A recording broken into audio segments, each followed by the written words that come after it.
7 minutes past the hour. This is a Good Morning Kenya. My name is Mike Migwi. Welcome to Good Morning Kenya once again. And we are going to talk about World Accreditation Day. And to help me in this conversation in studio, I'm joined by Susanna Munyiri Ochieng, who is the Chief Manager in Inspection and Certification at Kenya Accreditation Service. Karibu sana. Asante. And also I'm joined by Doris Mweni, who is also a manager at Medical Labs Accreditation. Asante. Karibu sana. Asante. How is your morning coming along? It's well. Yes. Yeah, well. Liking it. Yeah. Yeah.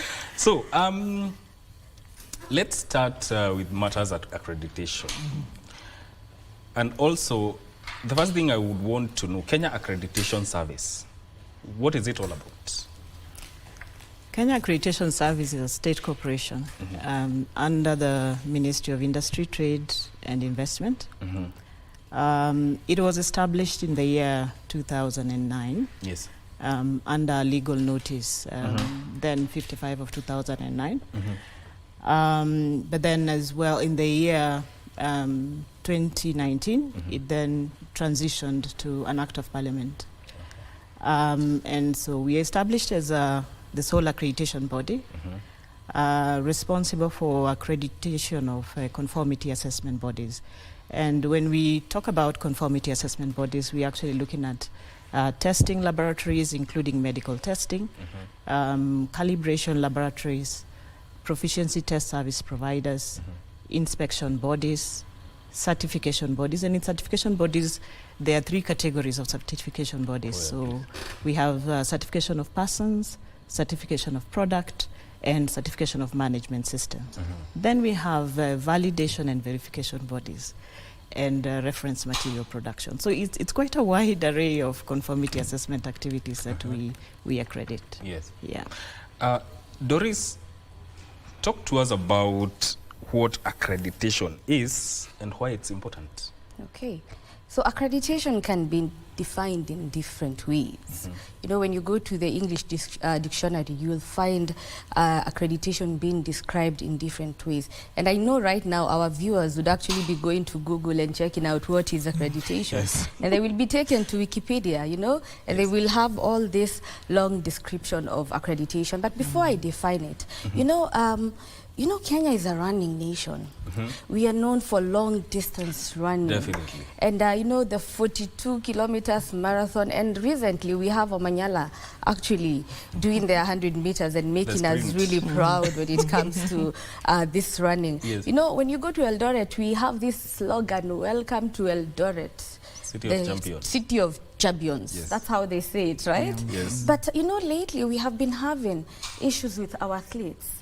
There has been issues of, you know, athletes being purported to actually, you know, use performance enhancement drugs. And this is really causing, you know, issues in the world of sporting, and especially to athletes who are actually working so hard, you know, to get their names outside there. For new athletes who are actually working so hard to get, you know, their names established in this world of, you know, athletics. But then, you know, in the world there is WADA that deals with, you know, anti-doping. And WADA has quite a number of accredited laboratories. I think when I was checking early this morning, I actually saw there were 32 laboratories that had been accredited by WADA, and 3 of which are in Africa. And I'm really glad to say that one is in Africa. No, actually not in Africa, in Kenya. And, you know, I'm using the term again, accreditation. So what is this accreditation really? Now, accreditation as defined by ISO, that is now international standards, and not the dictionary or Wikipedia, really means the formal recognition that an organization is competent to perform specific processes, activities, and tasks in a reliable, credible, and accurate manner. Now, let me bring that at home. Now, let's go back to the issue of WADA. When we say WADA has accredited laboratories to be able to check if our athletes have taken, you know, these performance-enhancing drugs. What does it mean? It actually means that WADA has gone to these laboratories and checked if the laboratories have competent persons. Now, competent persons here, we mean, are they qualified to be able to check, undertake this test and confirm that the person who's been checked for these drugs is okay or not. It also checks if the laboratories have the right equipment, they have the right measurements, and they have the right procedures to be able to undertake a specific process. And the process here is actually a test process. Now, let me bring it back closer to ourselves. We all use medical laboratories. We all go to hospitals, isn't it? And when we go to hospitals, the doctor will definitely ask us to go to the medical laboratory to check a few parameters, to check if we are okay before they do what? They do a treatment on us. So now, how can a doctor trust that the results that they are getting from the medical laboratory is right?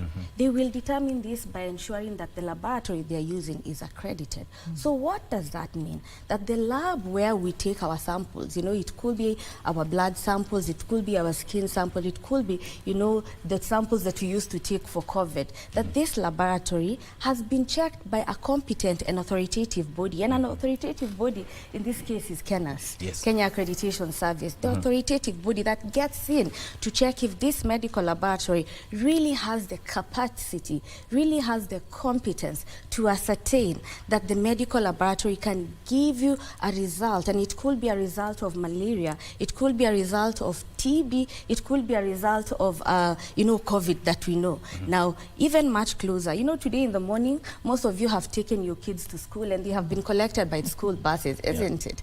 Now, how sure are we that those school buses are actually safe for our kids that we love so much? It is so hard to know unless these buses have been inspected by a body that is competent, a body that has been accredited. And I think accreditation becomes very important to a parent. It becomes very important to a parent because it gives a level of trust that when my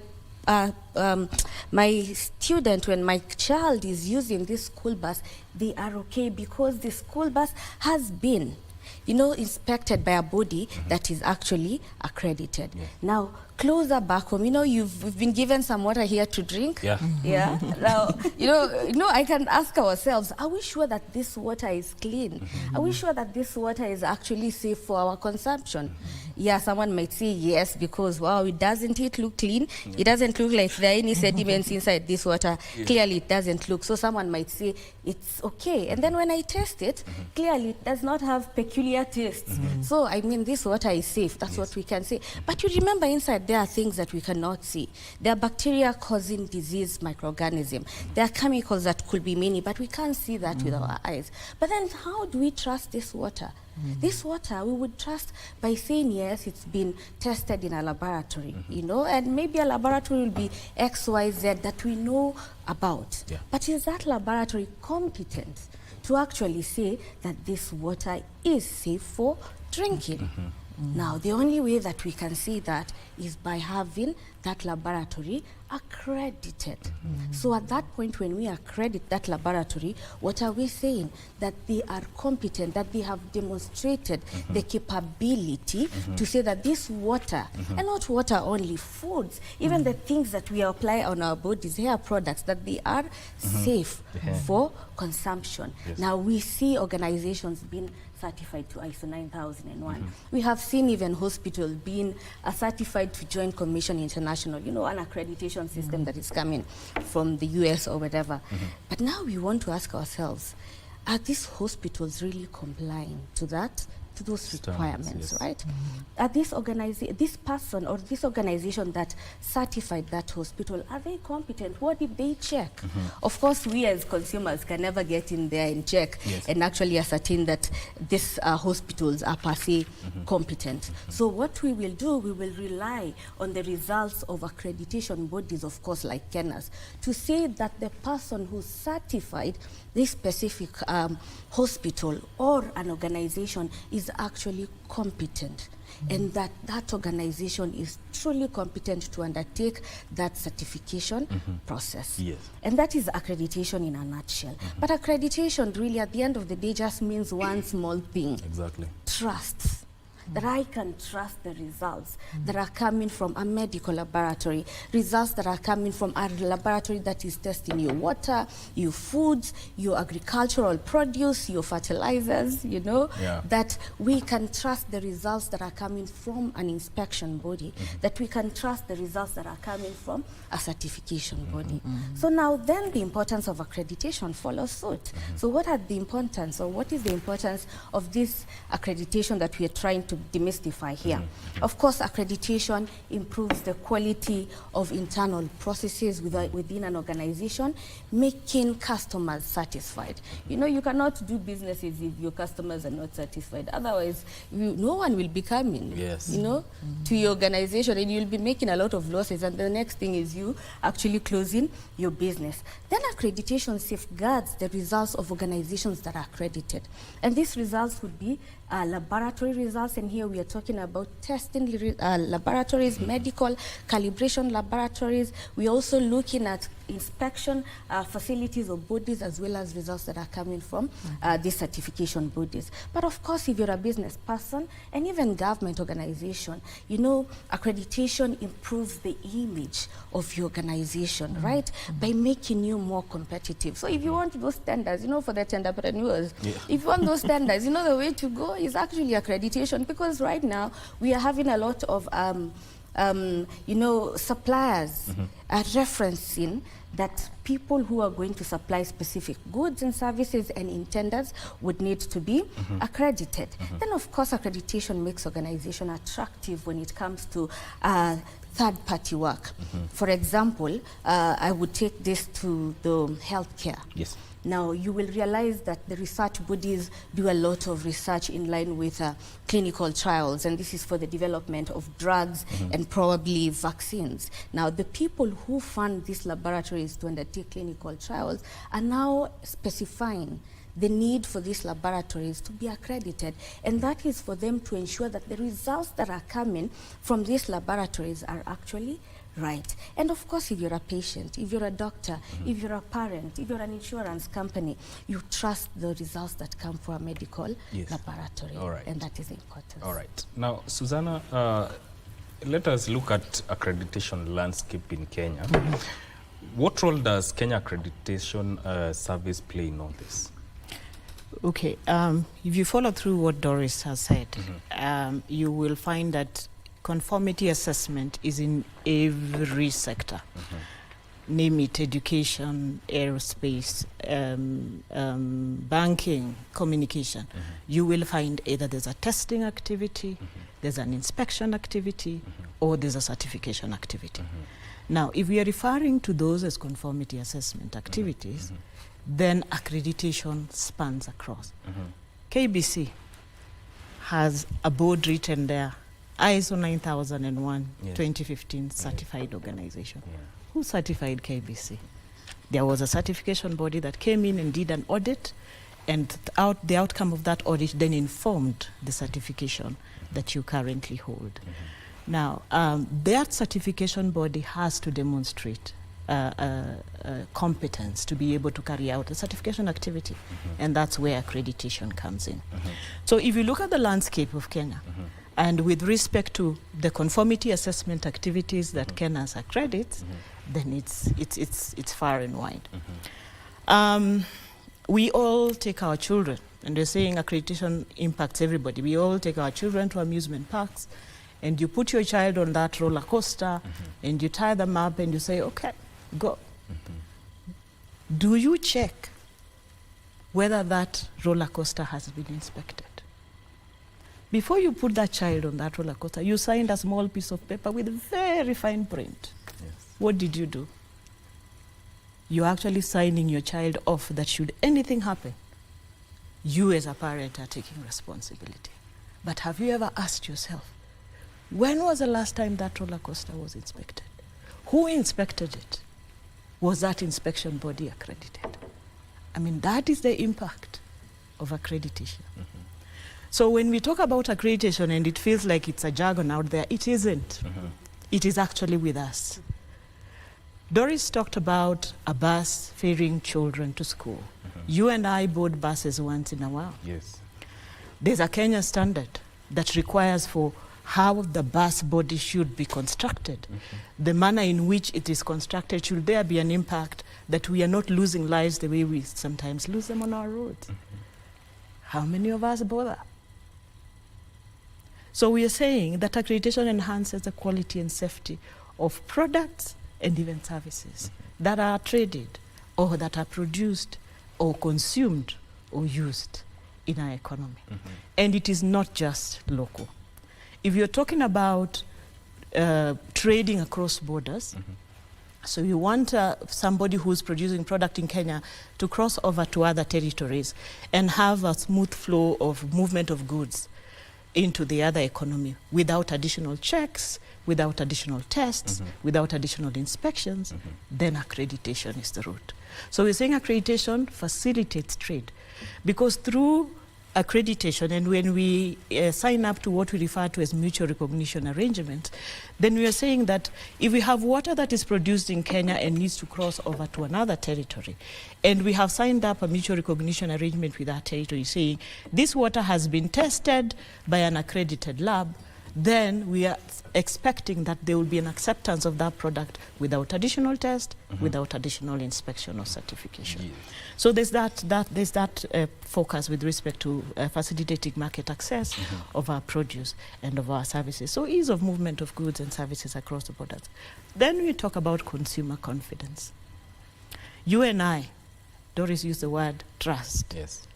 We don't expect the consumer to say, sasa nitajuaje kama haya maji yako sawa. That testing lab, that inspection body that actually did, should be able to confirm to the consumer that this water is safe for use, that this water is safe for consumption. And that is what we want to bring into this space. That is what we want you and I to understand and appreciate. That the role of accreditation cuts across. It's important for us.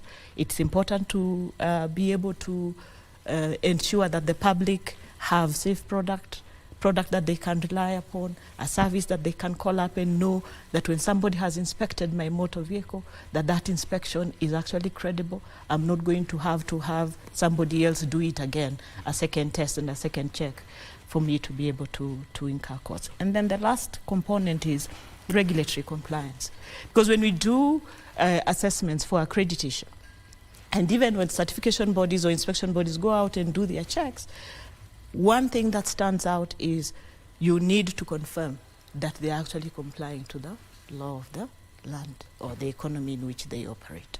And this is because the outcome of that testing or that inspection or that certification activity is going to be uptaken by someone else. Yeah, and we want that person to be confident enough that what they are taking is right. So the question to us is, if you're using a testing lab, if you're using an inspection body, if you're using a certification body, are they accredited? And if they are not, can you actually enhance or move them towards accreditation, so to speak? So in other words, it's simply asking people to pay attention to details. Yes. Wow. Yes. Now, Doris, still on Kenya National Accreditation Service, how do you ensure that organizations or these laboratories maintain high standards? Okay. Yes. So once we accredit you, we don't leave you like that. You become our person.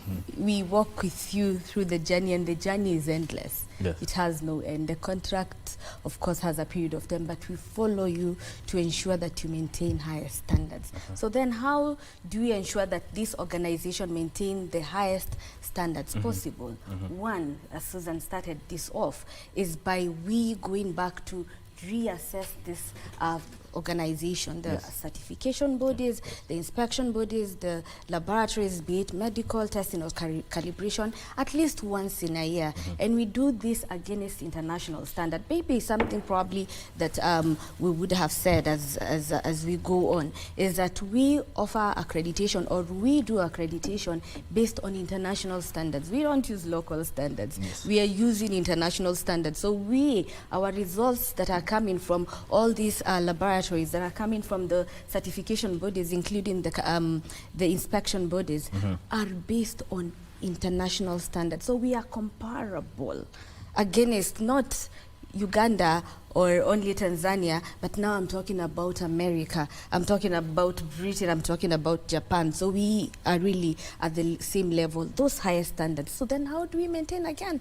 Back to it, is by we going to reevaluate, to reassess the laboratories, this organization that have been accredited at least once in a year, to ensure that they keep up with the standards that we have accredited them to, and that they meet all the requirements therein in the standards, and any other additional requirements that would have been put across by KENAS. Now, when it comes to laboratories and to some extension, the inspection laboratories, there's something we call proficiency testing, and this is where laboratories compare themselves against other laboratories of the same level. So you do a test and you want to see if your other laboratory can actually give you the same results. So this is important for the accreditation body and also the laboratories to ensure that they remain technically competent. And it is a requirement from KENAS that they participate in these proficiency testing programs every so often within maybe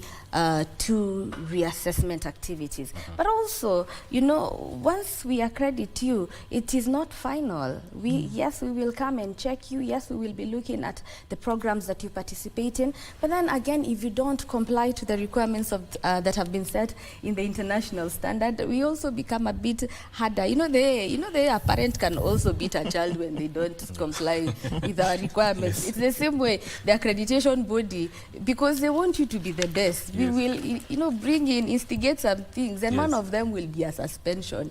Now, we are not suspending you because of nothing. We are suspending because maybe you're not meeting requirements. There are gaps that could bring issues, that could bring some level of risk when it comes to maybe the services that you're offering. So we get in there, we identify gaps. You're not able to close the gaps within a specified period of time. We suspend you and give you enough time, it's sufficient is relevant, time for you to close the gaps. And if we are satisfied that you have dealt with those gaps, then we can lift the suspension. But then if you go further and decide you do not want to comply with requirements, we can also take the accreditation. But we are not taking because we don't like you. We were taking this accreditation because, remember, we want to safeguard the trust of people. We don't want to give out the wrong communication. So you don't comply, then we remove it, because, again, we want to communicate the right thing to the users of these services. Now,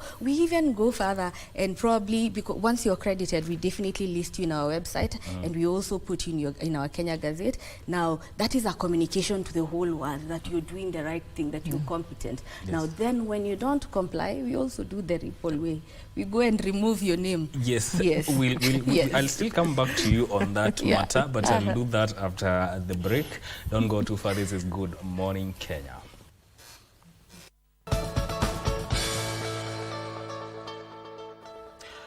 Good Morning Kenya is the best way for you to start your morning, and we are talking about accreditation. And before we went on a break, we were looking at how organizations, or how Kenya Accreditation Service ensures organizations maintain high standards. And Doris, you are talking about that, and I want you to answer that, continue on that point, and also tell us, are there legal ramifications in case we are an accredited entity out of negligence refuses to renew the accreditation?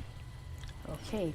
So once you want to be accredited, you will definitely need to apply for accreditation. But apart from that, you will sign an accreditation agreement, which is a legal documentation. So the accreditation cycle for KENAS runs for 4 years. So we will cover you for 4 years, after which, once your accreditation expires, you would be required to apply for accreditation. Now, within the accreditation period, you have to work in line with the standards that have been set by the international bodies, by the standards themselves, but also by KENAS. In case you fail to meet the requirements that have been set in these standards, as well as KENAS requirements, and even you contravening the accreditation agreement, then we can choose to suspend you, depending on the grievousness of the issue, or even withdraw your accreditation. Now, once your accreditation expires, after the 4 years, because I have said the cycle is 4 years, once it expires, if you choose to apply for re-accreditation and continue with the accreditation, well and good. We cannot take a legal action against you. The only time we shall take a legal action is if your accreditation has expired, you have failed to apply, and then you continue using the mark of accreditation, or you go ahead and purport that you're accredited by KENAS the period that you're not accredited. But maybe, Madam Susan, I don't know, you could add something to that? Yeah, just to add, I think on what Doris has said is if you don't comply to requirements, there's a process that we follow. And then she initially said you go into a suspension, which is for a period of time and not more than 6 months, beyond which, if you do not make correct that which has gone wrong, then the certificate is withdrawn. And when your accreditation certificate is withdrawn, then as a conformity assessment body, you're not supposed to claim accreditation or make reference to accreditation, because you will be misleading consumers or partakers of your service. Now, and that's important, because when we talk about accreditation, remember, we are actually committing to your competence and hence confirming the credibility of your outcomes. And so when something is not correct, we cannot afford to continue. You cannot afford to continue to claim that it is okay when it doesn't fulfill certain requirements of the standard. Those requirements are put forth within our local community, but also internationally, because as KENAS, we sign up to mutual recognition arrangements. So meaning that if we are confirming that an inspection body is accredited in Kenya and we are happy with the results, that inspection body results can be accepted anywhere else. And the importance of the surveillance activities that we carry out in form of periodic assessment do inform on whether they are continually doing what is actually expected of them. They are continually improving their competence. They are continually reviewing their infrastructure that enables provide that credible results that is relied upon. And so it is very important that that mechanism exists. Yeah. Now, talk about the difference between accreditation and certification. Are they the same? No, they are not the same. And in fact, we get this question all along. Is it KENAS KEBS? You know, we've had that discussion. I think anytime we talk about ourselves, we are asked that question. Now, certification is a conformity assessment activity that KENAS accredits. Yeah. And when you're looking at certification, it more looks at compliance, for example, to a management system. So if I give an example, certification bodies that do certify organizations to 9001, 14001, 50001 on management, energy management system, what they're doing is they get into audit the management system as established by that organization, and then they say it actually complies to the requirements of the normative standard. For example, and I will use you as an example because you're certified to ISO 9001 2015. Yes.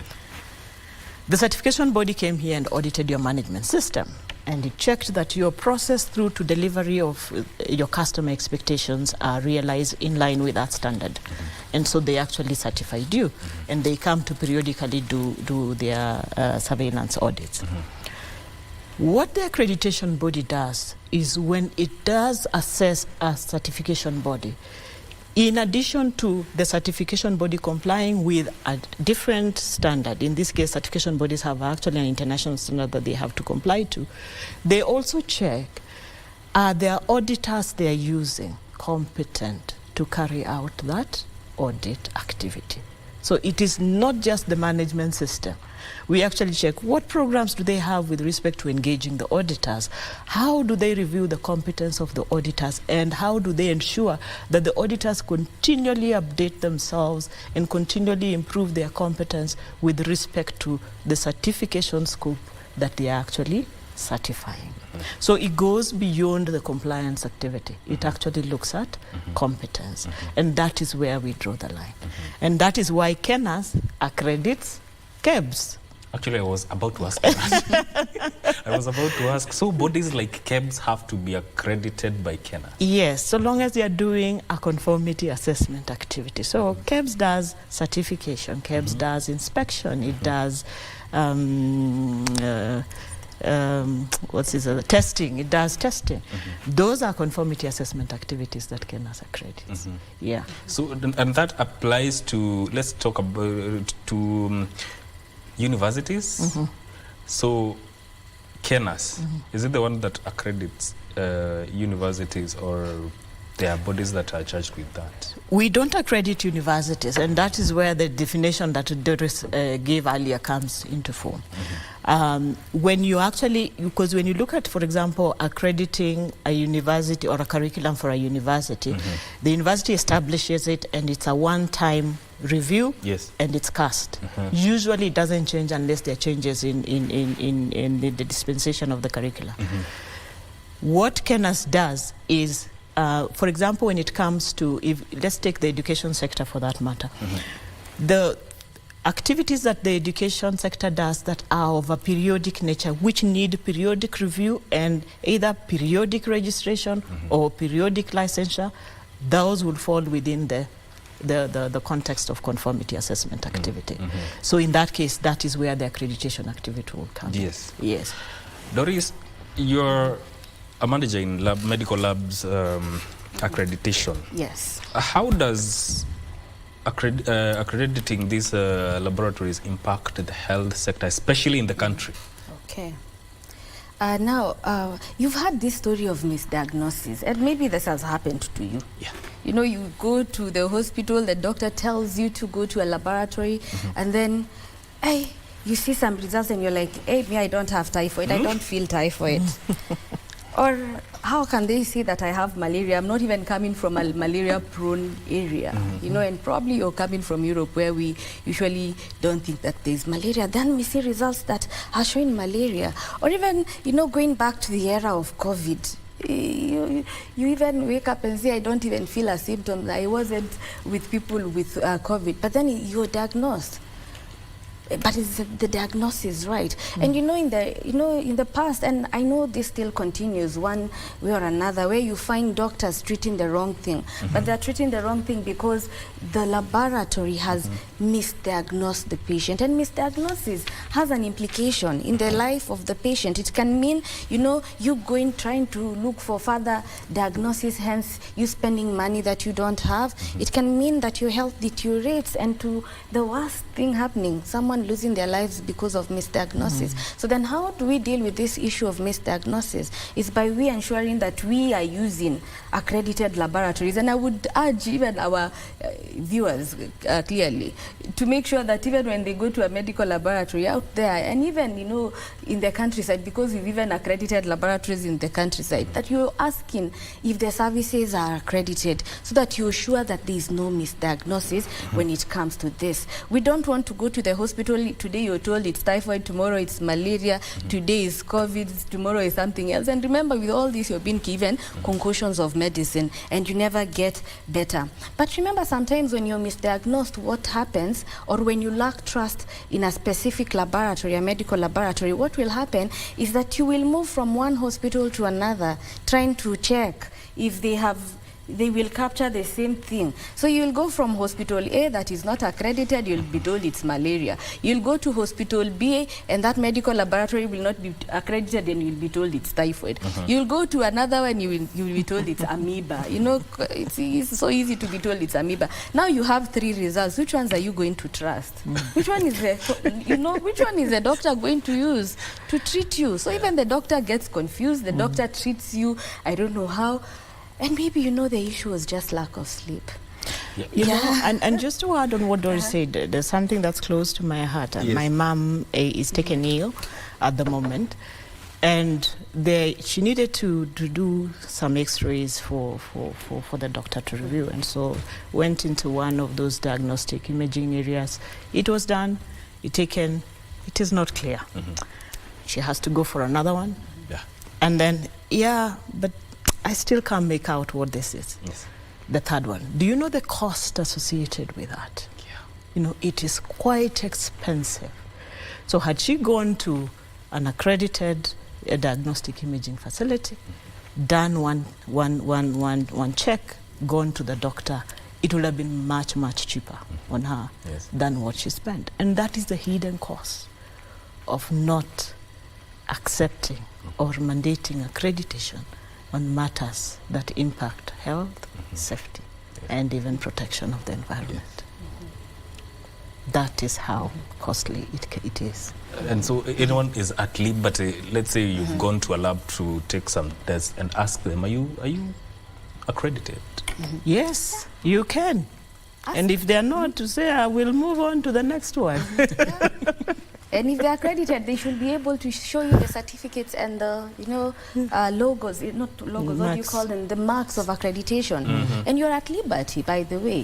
What are these marks? What should they look out for? They should be looking for a mark, currently we are having a mark written KENAS with a tick. If it's for a medical laboratory, you will see something called written ISO 15189. If it's for a testing laboratory, you will see a tick in 17020 depicting it's a testing laboratory. If it's inspection, you will see the KENAS logo with a tick showing the standard for inspection, which is 17020. Sometimes you might ask a laboratory and they will tell you, yes, we are accredited. But then when you ask for the information, you don't see it. You can always find this information online. Everyone nowadays has a smartphone, or a majority of the people have smartphones. So just go into Google, because we all love Googling. Go into Google, check which laboratories are accredited to do what test, and go there instead of you playing picky ponky and wasting a lot of money like Susan has said. So do that. But again, when you're accredited, in this accreditation actually safeguards the patient safety by ensuring that there is no misdiagnosis or actually reduced diagnosis, but also it gives trust and confidence not only to the patient, their relatives, but also to the doctors who are treating this patient, isn't it? That once I go to ask for a test to be done in the medical laboratory, I will only need to do it once, and I would not need to hope and hope from here there, using money that I might not even be having. But then there's the aspect of global recognition. Remember, we said that we accredit against international standards. Now, we are not only being recognized in Kenya, we're not only being recognized in East Africa or Africa, we are being recognized across board in the whole world, and we're in the same place as the laboratories that are in America. Now, let me take you back to the COVID era.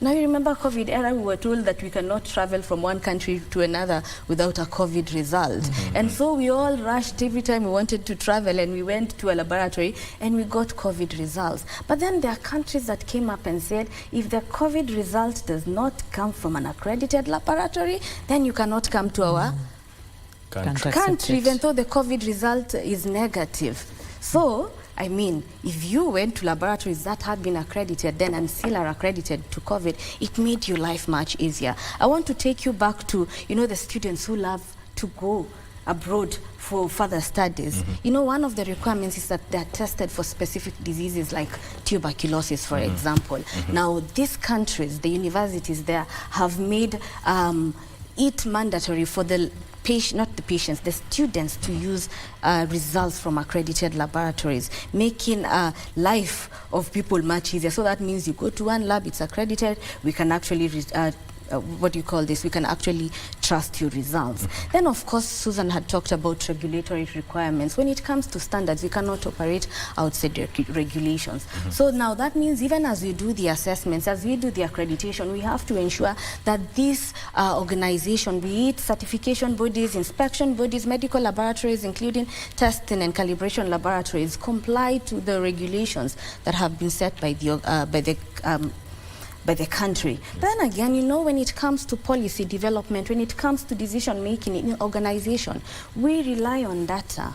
But it's always important to ensure that we are getting data to make informed decisions from organizations that are accredited. Now, when it comes to healthcare, I want to use data that is coming from accredited medical laboratories or diagnostic imaging, like Madam Susan had talked about, for me to be able to make informed decision when it comes to policy. And I think even our own government, today when they make the budgets, they will make budgets based on what? Informed, you know, data, reliable data that is coming from these accredited laboratories and even big organizations, for them to make informed decisions on the strategy or the direction that an organization needs to go.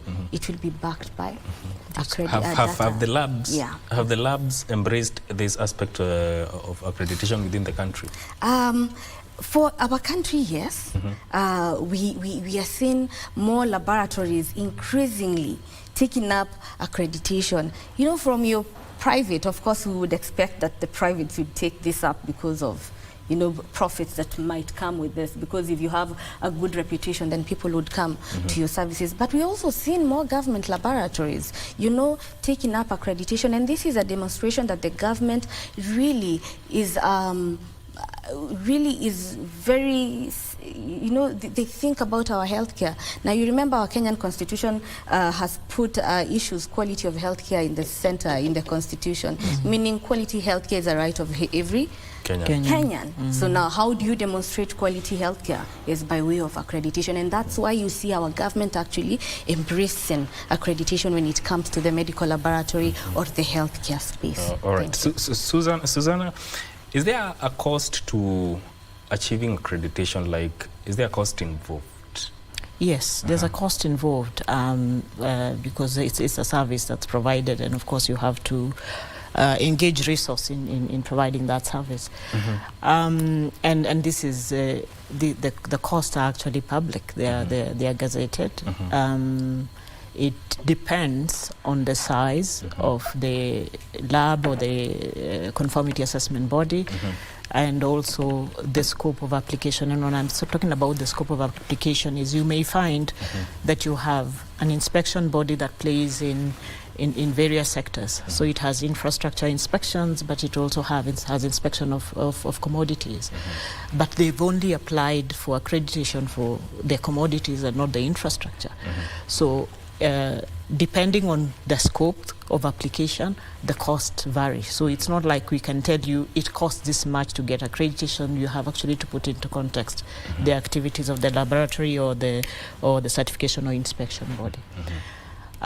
Usually on a minimum, you will find that you have an assessment team that will go to the site that is assigned to assess the conformity assessment body, and this will have a team leader who will look at the general management system requirement. Then you'll have a technical assessor who will then look at the various technical requirements.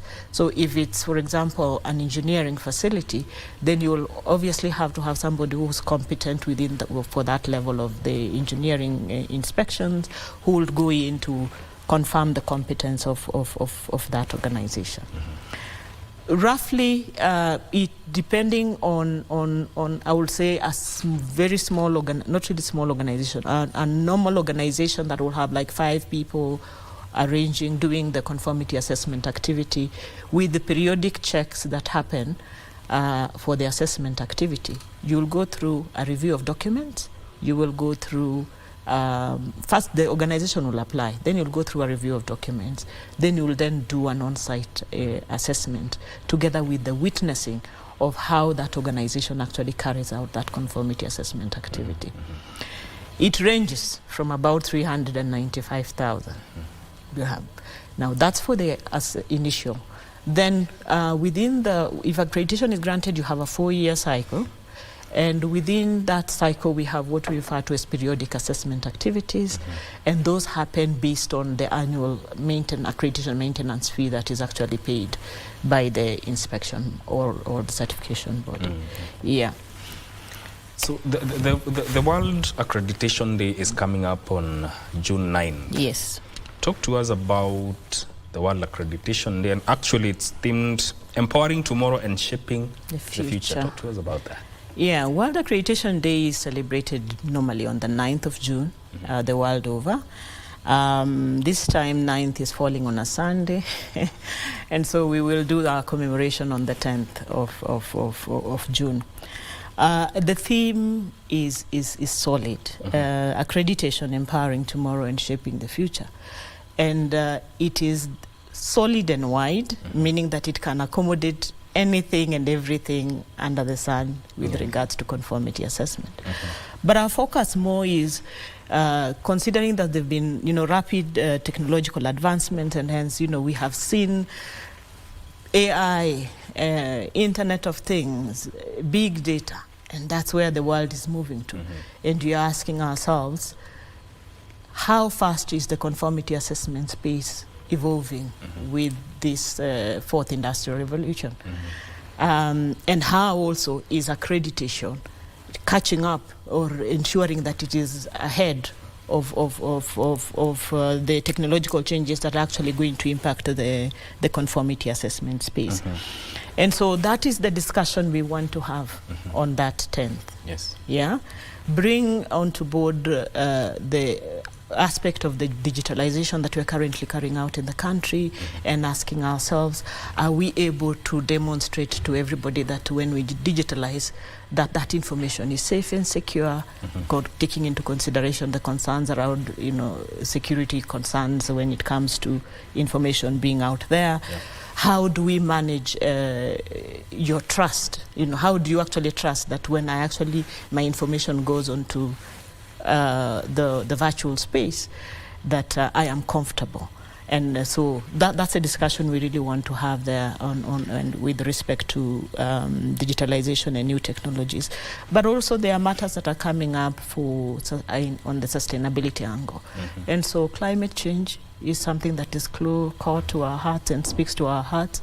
We have, schemes that have been developed under validation and verification of greenhouse gas emissions, which we are currently accrediting, and how is that being taken into account? And considering that our beloved president is so passionate about climate change matters, then of course we need to be looking at how accreditation ensures that whatever we do is sustainable. All right. Yeah. Susan, in the interest of time, I want you to tell us, what can Kenyans expect from World Accreditation Day that is coming up on 10th?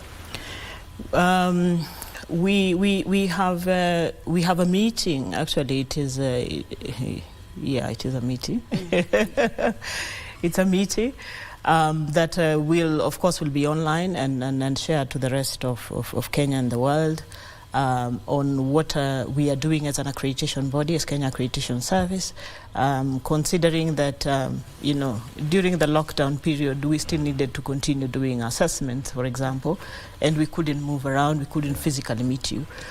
So what kind of technologies we are putting in place to ensure that we are able to carry out our assessments irrespective of where we are in the territories, but also try and understand, because accreditation, we don't just do accreditation for the sake of accreditation. Actually, accreditation was established to enable the regulators work better. So we are also partnering with the regulators, and in this case, we are hoping that the ICTA will join us to do a presentation on what is happening around the digitalization framework. And then we'll also use the opportunity to be able to inform the rest of Kenya and the world that Kenya has actually expanded its mutual recognition arrangement for certification of product, certification of persons, and proficiency testing. So we will be communicating to Kenya and the world. Okay. Yes. Madam Doris, yes, your closing remarks. Yes. So my closing remarks, please look for accredited services. When you go to hospitals, when you go to medical laboratories, please ask if they are accredited. If you're an exporter, an importer, for your goods not to be, rejected across border, please use accredited laboratories. For your weights, if you're going to check your weight, make sure that you are using an equipment that has been calibrated by a person or an organization that is accredited. Yes. Please use accredited conformity assessment services. Yes. Thank you. Susanna? I would want to say accreditation delivers trust. And so, as Doris has said, look out for accredited testing, accredited inspection, accredited certification services. And we look forward to also hearing from you in regard on how KENAS can serve you better, how KENAS can enable you access accredited services better, and how we can work together to ensure that we have quality, we have safe products, we are protecting the environment, and we're ensuring that our citizenry live a healthy lifestyle through accredited conformity assessment. Yes. We appreciate both of you for making time to come on the show and share about accreditation. That is Susanna Munyiri Ochieng and Doris Mweni from Kenya Accreditation Service, speaking to us about the World Accreditation Day and much more, especially on the importance of accreditation. This is where we cap this conversation. My name is Mike Migwi. Don't go too far. Good Morning Kenya continues shortly. Enjoy the rest of your viewing.